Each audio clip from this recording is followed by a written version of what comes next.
صحیح انسان، عاقل انسان، دانا انسان وہ ہوتا ہے جو دوست اور دشمن کی پہچان رکھے۔ جس کو دوست اور دشمن کی پہچان نہ ہو وہ علمی بہت بڑے مقام پر فائز کیوں نہ ہو، بہت بڑے عہدے پر فائز کیوں نہ ہو، لیکن اگر وہ دوست اور دشمن کو نہیں پہچانتا تو ہم اسے دانا نہیں کہہ سکتے، ہم اسے عقل مند ہو، حکیم نہیں کہہ سکتے۔ اس لیے ہماری دانائی کا راز اس میں ہے کہ ہم یہ پہچان سکیں کہ ہمارا دوست کون ہے اور ہمارا دشمن۔ پھر ان دشمنوں میں سب سے بڑا دشمن کون ہے؟ وہی جو ہمارے ایمان کے دشمن۔ پھر ان ایمان والے دشمنوں میں ایک دشمن ہے جو ہمیں دکھائی نہیں دیتا، لیکن دوسرا دشمن ہے جو ہمیں دکھائی بھی دیتا ہے، سنائی بھی دیتا ہے، ہمارے حواس سے خمسہ کا کہ ادراک میں آتا ہے۔ اور تو جو چھپا ہوا دشمن ہے چلو وہ جلدی تو نہ پہچان سکے، تو جو ظاہر دشمن ہے، آنکھیں دیکھتی ہیں، کان سنتے ہیں، تیرے تمام حواس سے خمسہ اس کا ادراک کرتے ہیں، ان کا ادراک کر کے بھی تو نہ پہچانے، تو پھر بتا تو کون ہے، تیری کیا کیفیت ہے؟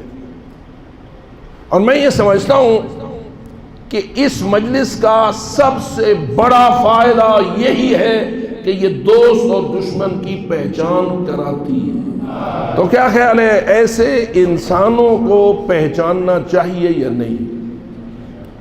جو الوسواس الخناس الذی یوسوس فی صدور الناس کے مصداق ہوتے ہیں۔ کیا ایسے انسان ہوتے ہیں؟ جی یہ نہیں ہوتے؟ اچھا ہوتے ہیں۔ اگر ہوتے ہیں تو وہ دوسروں کے مراکز عبادت میں ہوتے ہوں گے، آپ کے مراکز عبادت میں تو نہیں داخل ہو سکتے۔ میرے خیال میں ادھر آئیں گے تو ان کے پاؤں چلیں گے، یا آ سکتے ہیں؟ جی ہاں، ذرا تھوڑا سا میرے ساتھ تعاون فرمائیے، کیونکہ کئی لوگ ہر جگہ معجزات و کرامات کو دیکھنا چاہتے ہیں۔ بابا تبلیغ دین میں ہر جگہ معجزہ کام نہیں آتا، تبلیغ دین میں ہر جگہ معجزے سہارا نہیں لیا جاتا۔ اگر معجزے سے تبلیغ دین معجزے پہ موقوف کی جاتی تو کوئی جنگ نہ ہوتی۔ رسول اکرم کی زندگی پوری یا مکہ میں ان مشرکوں سے اس قسم کی جنگ کرتے ہوئے گزری جس میں تلوار تو نہ تھی لیکن جنگ تو تھی۔ پتہ نہیں میری بات آپ سمجھ گئے یا نہیں؟ رسول اکرم نے اس وقت تک شیر خدا کو تلوار نکال کر استعمال کرنے کا اختیار نہ دیا تھا، اور حضرت نے امیر المومنین کو نہیں کہا تھا کہ تلوار کے ساتھ ان مشرکوں کا علاج کرو، یہ نہیں کیا تھا، لیکن ایک جنگ تو تھی نا۔ اس جنگ کو لڑ رہے تھے رسول اکرم اپنے اخلاق کریمہ کے ساتھ۔ اور پھر جب مدینہ کی طرف ہجرت کی تو پھر باقاعدہ تلوار، نیزے اور تیر کی جنگ شروع ہو گئی۔ اب میں یہ پوچھتا ہوں کہ بدر ہے، احد ہے، خندق ہے، خیبر ہے، حنین ہے، اور ہزارہ غزوے ہیں، سریے ہیں، جنگیں ہی جنگیں ہیں، بظاہر رسول اکرم کو آرام تو نہیں ملا اس مدینے کی زندگی میں۔ سب جنگیں ہی جنگیں چھوٹی بڑی ہوتی نہیں، کسی جنگ میں خود شریک ہوتے رہے، کس میں نہ شریک ہوتے رہے، تو اپنے لشکر کو بھیجتے رہے۔ علی حیدر کرار کو کمانڈر بنا کر بھیجا، یا جعفر طیار کو کمانڈر بنا کر بھیجا، یہ سارا سلسلہ ہوتا رہا۔ یہ معجزے سے اگر دین پھیلنا مقصود ہوتا تو کیا یہ سب کچھ کرنا ضروری تھا؟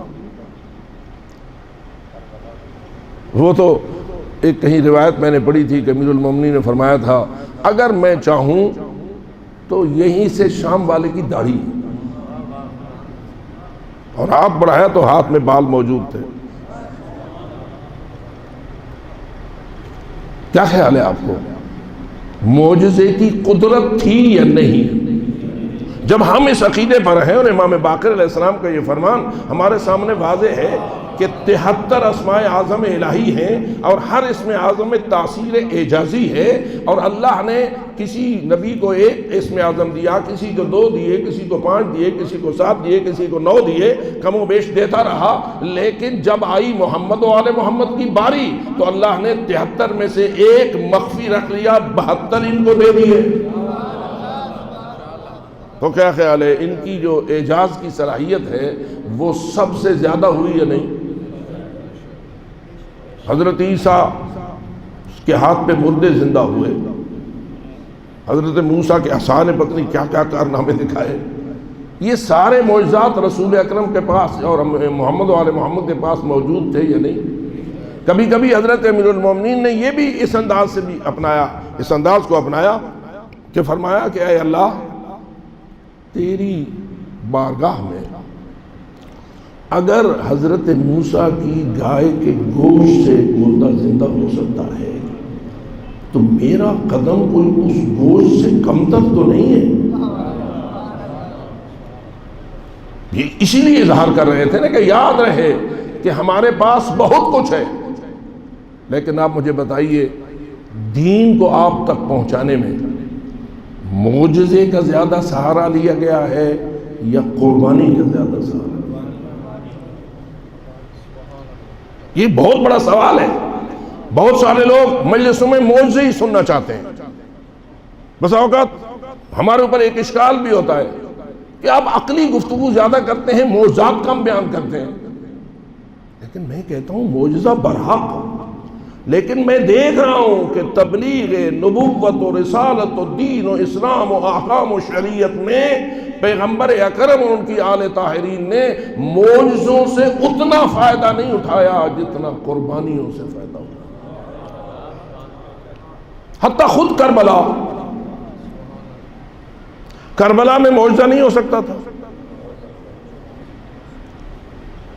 روایت ہے، علامہ مقبول احمد کے ترجمے کے حاشی پہ بھی ہے اور بہت ساری کتابوں میں بھی ہے، کہ بنی اسرائیل جب میدان تیہ میں پھنس گئے اور انہیں نہ پانی ملتا تھا نہ رستہ، تنگ ہو گئے تھے، تو آئے حضرت موسیٰ کی خدمت میں اور عرض کیا کہ اے اللہ کے نبی کم از کم اللہ سے دعا کیجئے ہمارے لیے کوئی پانی تو ہو۔ حضرت موسیٰ نے ہاتھ اٹھائے۔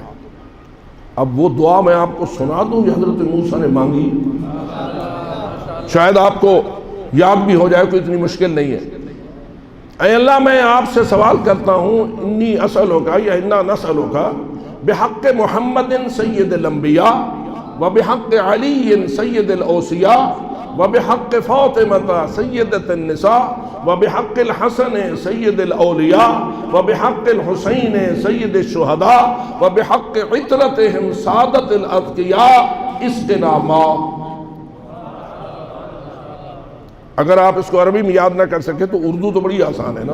اے اللہ میں آپ سے سوال کرتا ہوں اس محمد کے حق کا واسطہ دے کر جو انبیاء کا سردار ہے، اس علی کے حق کا واسطہ دے کر جو اوصیاء کا سردار ہے، اس فاطمہ زہرا کے حق کا واسطہ دے کر جو تمام خواتین عالم کی سردار ہے، اور اس حسن مولا کے حق کا واسطہ دے کر کہ جو تمام اولیاء کے سردار ہیں، اور اس حسین مولا کے حق کا واسطہ دے کر جو تمام شہداء کے سردار ہیں، اور ان کی ساری اس پاکیزہ اولاد کے حق کا واسطہ دے کر جو تمام پاک لوگوں کے سردار ہیں،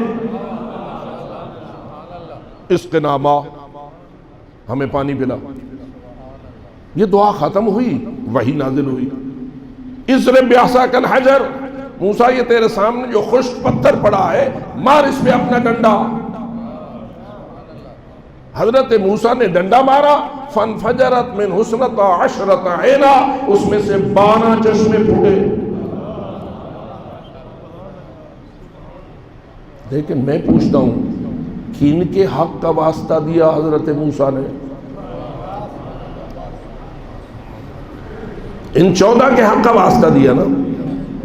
جن 14 کے حق کا واسطہ دے کر حضرت موسیٰ کے عصا کی ضرب سے ایک خشک پتھر سے 12 چشمے پھوٹ سکتے ہیں، ان میں سے 5واں امام حسین ایسا نہیں کر سکتا کہ ایک ٹھوکر کے ذریعہ رباب کے خیمے میں ایک چشمہ تو بلوا دے۔ آپ سارے دانا بیٹھے ہیں، سمجھدار بیٹھے ہیں، کیا خیال ہے ممکن ہے یا نہیں؟ اگر فقط اتنا کہہ دیں اے بادل آ برس، تو خیموں کے ایریے پر اتنا پانی برسے کہ جل تھل ہو جائے اور پیاس کا نام ہی نہ رہے. کیا یہ ممکن تھا ان کے لیے؟ یہ نہیں. اشارہ کریں نہر فرات کو، قریب آ جا، نہر فرات قدموں میں آ جائے. کیا یہ ممکن ہے یا نہیں؟ اس کا مطلب یہ ہوا ان معجزات و کرامات پہ قادر ہونے کے باوجود تیرے مولا نے ان سے استفادہ نہیں کیا، تو کوئی حکمت ہے یا نہیں؟ میں بی بی طاہرہ حضرت زینب عالیہ کے بارے میں یہی کہہ سکتا ہوں، اگر بی بی اللہ سے کہہ دیتی اے اللہ میرے سر سے چادر نہ اترے، مجھے ابن زیاد اور یزید جیسے پلید شخصوں کے سامنے قیدی ہو کے نہ لایا جائے، تو کیا ایسا ہو سکتا تھا یا نہیں؟ لیکن ہم سب جو رونے والے ہیں اور مصائب آل محمد پر ایمان رکھتے ہیں، ان سے یہ سوال ہے، دوسروں سے نہیں. کیونکہ دوسرے نہ معجزے کے قائل ہیں، نہ کرامت کے قائل ہیں، نہ ان ہستیوں کی اتنی عظمت و شان پر ایمان رکھتے ہیں، وہ تو کچھ فرق نہیں کے قائل ہیں. تو پھر ہم سے ہی سوال ہو سکتا ہے، ہم ہی اس کو حل کر سکتے ہیں، ہمارے لیے ہی اس کو سوچنے کا موقع بن سکتا ہے کہ ہمارے ائمہ، ہمارے معصومین جن کی اتنی بڑی عظمت پر ہی ایمان رکھتے ہیں کہ بعد از خدا، ایسا کیوں؟ اس کا مطلب یہ ہوا کہ ان معصومین کی نگاہ میں معجزہ اتنا دور رس تاثیر رکھنے والا نہیں جتنی قربانی دور رس تاثیر رکھنے